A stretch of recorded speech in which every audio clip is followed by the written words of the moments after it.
Ek sit nou in die stadse geraas, tussen betonmure waar ek verdwaal.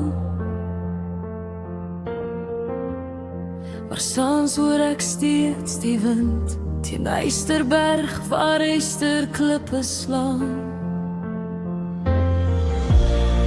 En sien ek weer my pa langs my staan, en die herinneringe raak te swaar. Die reuk van die Eyster loop soos bloed deur my are.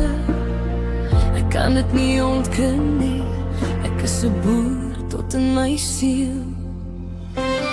Ek onthou pa my hand gevat het en sag gesê, my kind, onthou. Bo op Eysterberg staan die wit kruise, stil getuig van ons verlede.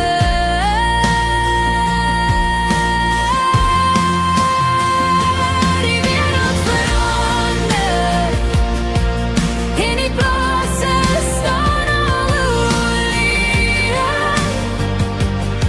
Maar hy wit kruise word net meer en meer, als die woorde bly in my gedagtes en die trane vloei al hoe meer.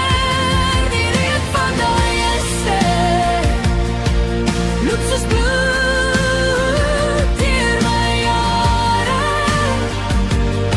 Ek skree dit uit oor Eysterberg. Ek is 'n boer tot in my siel.